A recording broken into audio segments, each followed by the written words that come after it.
Oo. Oh. Saan ka pupunta dyan?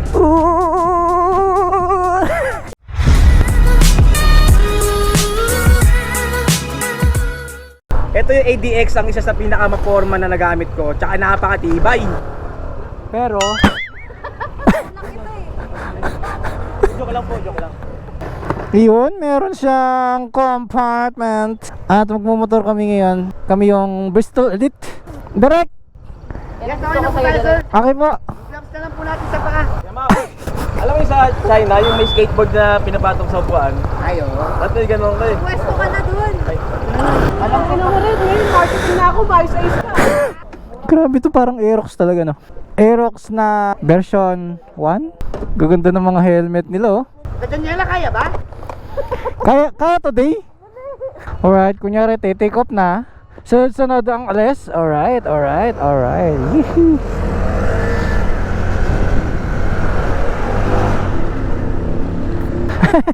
Balik ulit, kunyari dumating na. Oo, diba? Ito yung behind the scene, no? Motovlog siya, na-shoot din. Ayan pre, gas pala. So lahat ng motor na nakikita nyo ngayon is available lahat dyan sa Bristol Motorcycles, lalong lalo na sa Caloocan branch. Hindi nakalak yung helmet mo. Mamaya na lang. Hindi, bukas na lang. So ang pangalan nga pala ng motor na gamit natin is Invictus. Ito parang X-Max siya na maliit eh, no? So Maxi 160 siya. And ito is ADX 160. Tapos yung isa ATR 160. Para magkahawig eh, no? Dalawa yung screen.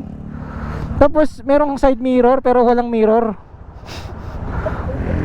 Ay, signal light pala to. Ah, okay. Uy. Uy.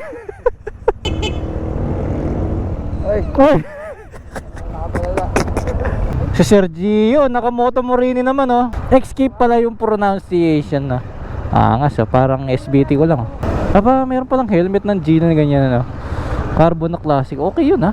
Ngayon, may tiga-traffic pa tayo, oh. So sa performance naman ng Invictus na to, parang Aerox talaga siya, no? Medyo nasusubsob lang yung puwit ko kasi mataas yung upuan niya. So wala siyang stopper kasi dito kaya dumadaustos. And then yung texture ng seat cover is pare-pareho lang, no? So mas maganda sana kung magaspang to. But anyway, maganda naman yung quality. Yun lang. Pagka sumosobra yung preno, nadodulas yung puwet natin, ah. Pagdating sa suspension, hindi ko masyado ma-testing pa dahil aspaltado eh, no? Sa arangkada, mapino naman yung under ng engine. Ano ba takbo na ito? Nasa 960 kilometers mileage pa lang siya, no? So bago-bago pa lang tong motor. Hindi siya ma-vibrate sa kaha, no? Well, syempre yung vibration is normal naman dahil umaandar yung motor, di ba? Dito naman sa maalog na part, hindi matalim, kumbaga, yung impact ng suspension dito sa uneven road. Kasi narinig nyo naman sa boses ko. Pagdating sa arangkada, hindi siya ganun ka-aggressive, no? Kahit pihitin mo ng biglaan, sagad, hindi siya yung tumatalsik na pakiramdam, no? Sa tunog naman, sobrang tahimik niya. Sa body position, mataas yung manibela, gusto ko siya. Tapos yung angle ng manibela, pag ganyan siya, oh, ang sarap sa kamay. Ako na 5'7", yung tangkad is medyo malapit yung manibela ko sa aking dibdib. So okay na rin yun, hindi siya nakakangawit eh. Pag tinignan mo ng malayo ang motor, parang ang laki-laki niya, nakaka-intimidate din kung minsan, lalo na pag first time mong gagamitin. Pero pagka nakasampa ka na, stable kasi mas malaki yung gulong nito compare sa mga Mio, di ba? Ayan, masarap talaga mag-ride gamit ang scooter, lalo kung tropa-tropa, no? Ganda rin tignan. Tapos dahil pare-pareho lang yung CC, no? Pantay-pantay lang yung bilis. Ayun, so dito sa Tagaytay malamig pa yung panahon, kaya enjoy.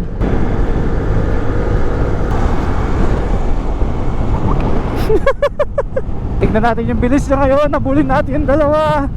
95, 97, 99, 100. Pagdating sa kurbada, ay malaki kasi yung gulong eh, so walang problema sa banking eh, no? Sa preno, pumapalo yung ABS, pati yung likod. So yun ang kinagandahan sa Invictus saka sa mga ibang Bristol motorcycle. Disc brake na yung likod. Hindi nila tinipid pagdating sa brake system. Pagdating sa forma naman ng Invictus, sporty yung dating niya. So para sa akin, hindi ko na siya lalagyan ng box kasi yung design niya is parang pang banking ganon.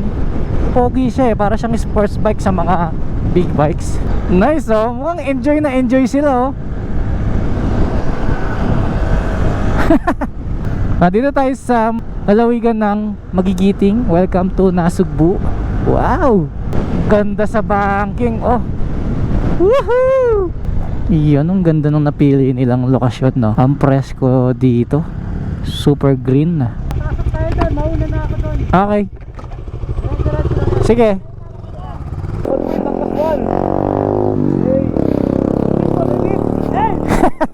Ano, iba yung design ng panggilid nyo. Angas. Nice. So, Bristol Invictus. Ganda pa nung design, no?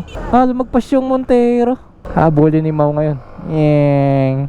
Yun nga lang, iba yung design niya sa harapan. Hindi ko alam kung anong kahawig nito eh. Parang X-Max. Tapos yung pairings niya, pang Aerox. So hybrid siya ng X-Max and Aerox, no? So ang kinagandahan pa, meron siyang traction control and madaling patayin yung traction control niya. Meron siyang button dito, on and off.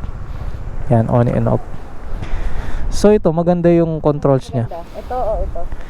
Feeling ko mas maganda to. Talaga? Oo. Tsaka mas malaki ng konti. Slick ka no? Slick na slick yung design. May libre pa siyang side mirror na maliit. Size comparison, laki kaya niya, oh, mas malapad. Ito, 'di ba? Sporty yung dating niya, eh, oh. Tsaka syempre mas mura 'to. Lagay ko yung presyo niya diyan. Yan ang presyo niya, 'di ba? Compare natin sa iba niyang kamuka. Palabiro wala pero sobrang mahal ko ang Bristol dahil sila na ang number 1 sa puso ko. Okay. Ay, ito na yung Montero, lumagpas sila eh. Napakabilis nyo! Meron pala, ang bagal mo kasi ka pala driver eh. Nasa likod. Marketing na ako eh. Nasa likod ako ha. Alam mo ba, never naiwan yung sasakyan na to? Ngayon pa lang. Sino bang driver? Si Direk pala eh. Galit na galit siya. Bakit kasi gumaganon siya? Tatlo. Paano yung tatlo? Paano ako? May iwan. Ganun daw eh. Number 3 siya, ako yung 1. Akala ko tatlong nakaganon. Hindi ka nakikinig eh. You're not... Kaya nagpapaiwan ako. Sige kayong tatlo dyan, sabi ko. So kami yung apat na Bristol Elites dahil matagal na kaming owner ng Bristol motorcycle. So kinuha nila kami as yung ambassador na rin. Yung arangkada, okay naman yung arangkada. Performance okay naman. So syempre dun sa longevity, yung tibay niya, hindi ko masasabi sa ngayon sa inyo. Pero so far, sa dami na rin ng bumili sa kanila, wala pa naman ako nabalitaan na talagang major issue sa mga motor. Well, syempre hindi naman perfecto yung motor na kahit anong motor yan. So ang mga taong bibili nito is yung mga gusto nila yung forma nito pero mas makakatipid sila. Okay naman, maganda naman. Wala namang something weird sa kanya. Yun, shoot ulit oh. Para sa marilaki lang eh. Wow, ang ganda, diba? Mukhang may pagka Red Explorer na naman tayo ngayon. Pero may kasama, o ba? Nag-i-slide pa. Oh, ganda. Nagpapa-slide din yun, oh. Kayo pong off-road yung motor nyo eh. Kaya naman meron siyang button dito, on and off ng traction control. Para kapag ka nadaan ka na sa lupa, pwede mong patayin para hindi nag-activate yung traction control kasi mabuhangin, dupudulas talaga yung motor eh. Meron lang siyang hangganan sa suspension. Pagka na-achieve niya yung hangganan, para siyang bubunggo sa sa stopper niya, yung bag, gumaganon siya. Or baka short lang talaga yung travel ng suspension nito. Sila pag nakatayo, bagay eh, no? Kaya ang gusto kong motor kapag yung nag-explore tayo ng lugar, like yung mga ganitong lugar, ganyan yung bagay kasi all-terrain yung gulong tapos naka-rim pa.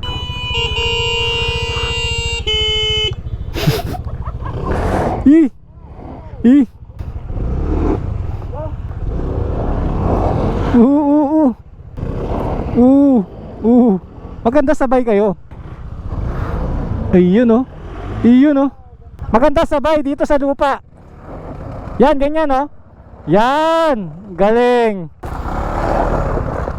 Ganda. Hirap tumayo eh. Baba ng manibela eh. That was fun. Action 4 pala yan. Pwede pala magsalamin dyan eh. Hello. 3D Explorer na naman to eh. Yee, ganda. Wow, masikip nga. Tingnan mo, ang lalim oh. Bug.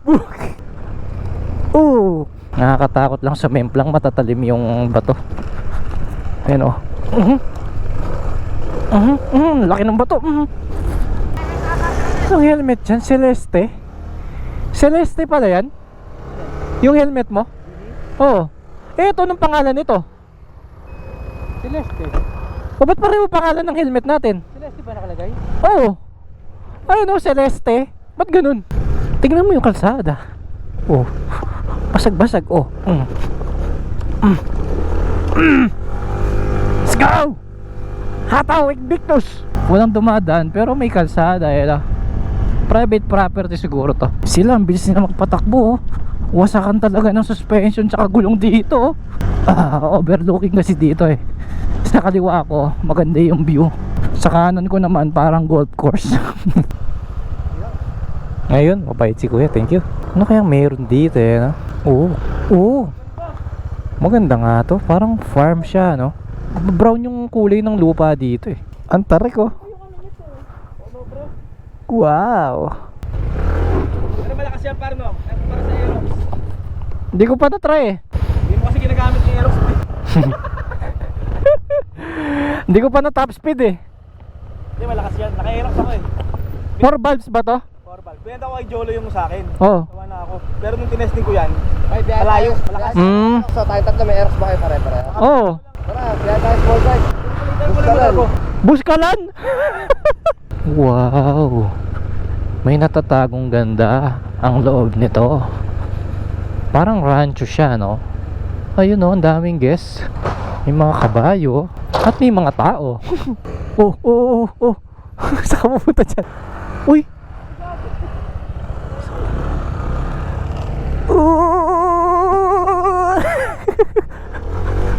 Saya pala talaga eh, no? Okay, 1, 2, 3.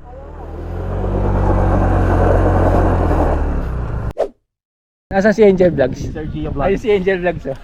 So talagang may nilalakaran dito. Ito yung simbahan. Then dito yung lakaran. May simbahan to ha. Ay! Ano to? Opisina ng pari. Oo, tsaka dyan sila natutulog. Kasi parang gusto umulan. Forming line. Wow! Ito na yung pababa. Ayan, maganda dyan, ano, yung approaching kami. Walang signal dito. So ito yung Calle Ruega, Philippines. Close to nature, closer to God. Hello. Sige po. Sige boss. All about Manila. Tara na, matutik. Lahat binubuli.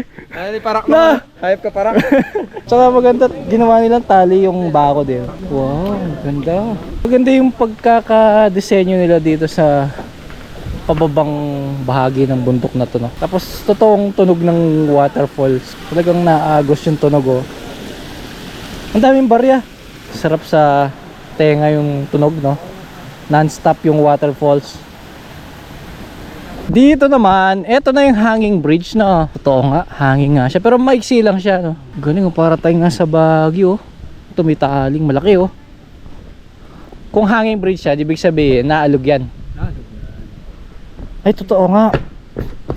Ay, totoo nga, umaalog. Oo, gumagalaw nga. Oh, lalim nito.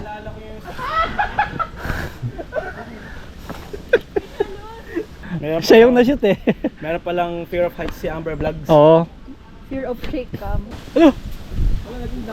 Okay. Guys, yung mga grupo daw po kanina magbibigay ng 1,000 per head. Bawal daw pong ugain. Maganda talaga yung red eh, no? Ganda yung kulay niya eh, no? Oo.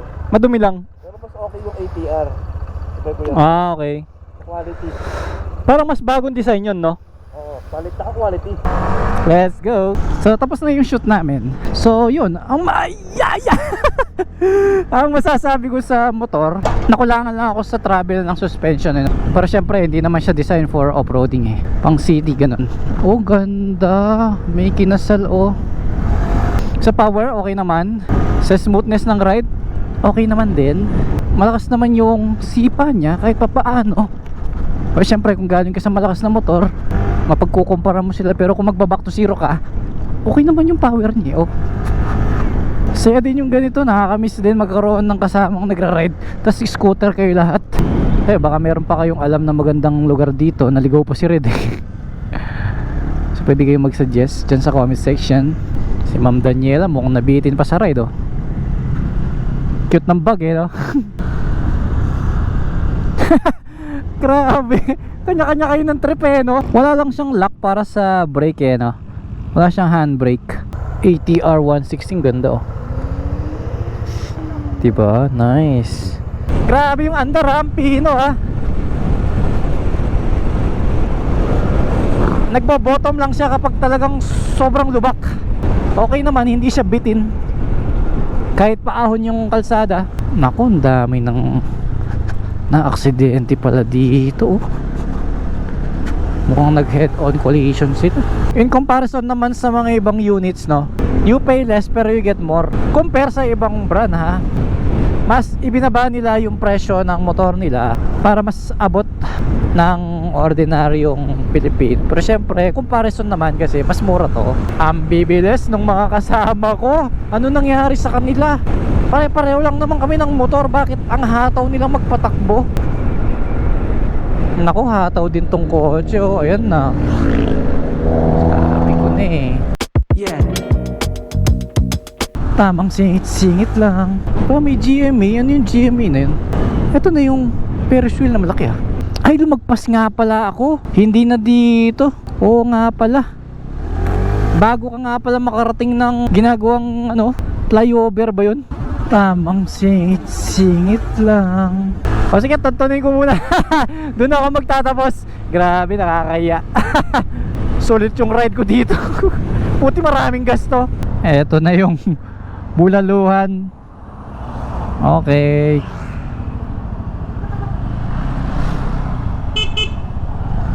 Thank you. Dito yung entrance So dito kami kumain kanina. Ayun, nandito na nga sila.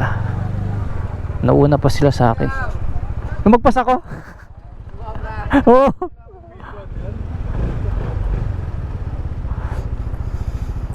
Lumagpas ako, pre. Sabi ko na dumating na rin ako. Okay. Bye-bye. Alright guys. Maraming salamat. Ay, ikaw na mag-outro. Sigaw mo lang. Read for speed. Read for speed. Alright. So yung masasabi ko daw po sa motor nyo, sobrang bagal. Si Daniela, napaka-pros talaga magmotor. May point yung pit na gano'n.